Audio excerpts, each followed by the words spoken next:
Hi, it's me again with Corel Draw Tips and Tricks. And somebody sent me this file as part of a logo.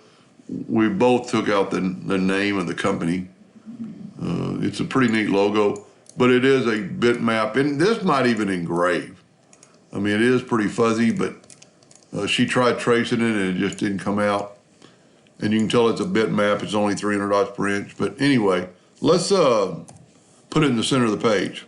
We don't need the background anymore. And we're just going to redraw this thing. And we're going to take the parallel dimension tool and kind of find out what size this circle is. Trying to get it about from the edge and trying to go through the center. And it's about 1974. And, yep. So I'm going to draw a ellipse that is 1974. If you have your ratio lock, they'll both change. And I'm going to put P in the center of the page, and you can see I'm pretty much a good match. Now, they only wanted this part, so we're going to go to this tool right here, and it breaks those parts away on 270 degrees.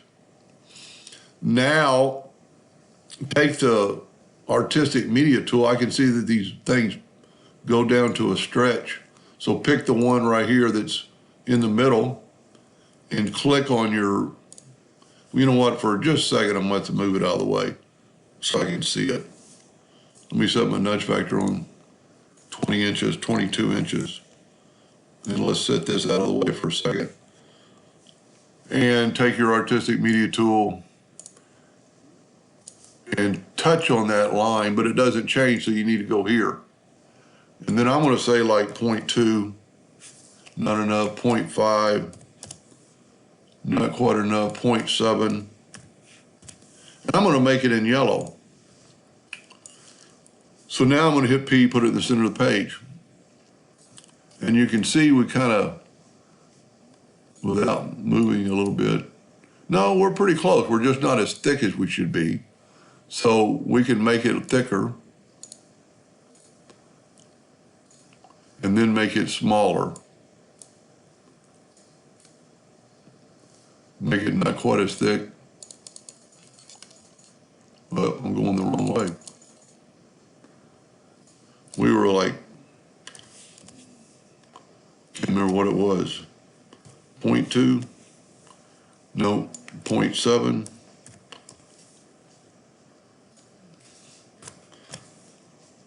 And then let's hit P, put it in the center of the page, and then just kind of bring it in a little bit, and then bring it out. I think we're right on the money. I had the artistic media tool. Picked, so it made a spot. So grab our yellow again and bring it in just a hair more. I'm going to nudge it over, just change your nudge factor to 0.02. That won't be enough. So we're real close enough for the video. Then take that item and Control D, holding down the Shift key, and put it on top of that other one. Control D.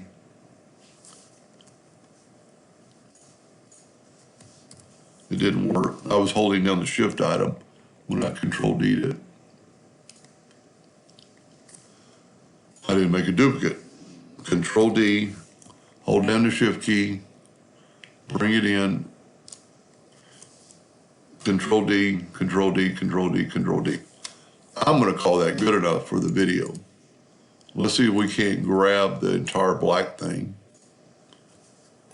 and just move it out of the way.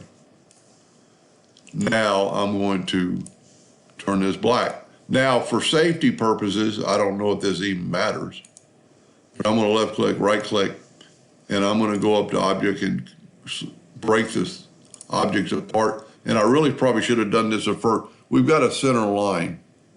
I don't think it will matter, and it's going to be a little difficult to take it away on the last couple because it's so thin, so we'll have to zoom in. I should have taken it away on the very first one, and then it wouldn't have that line. Then you can grab them all and right click and left click, no outline. I think we got a match, folks. And then she can add her, it's almost kind of mind or playing tricks on your mind and your eyes. It looks like there's a white box there. But anyway, we're a little bit off on thickness, but you can play around with it. Hope that helped a little bit. Thank you for watching.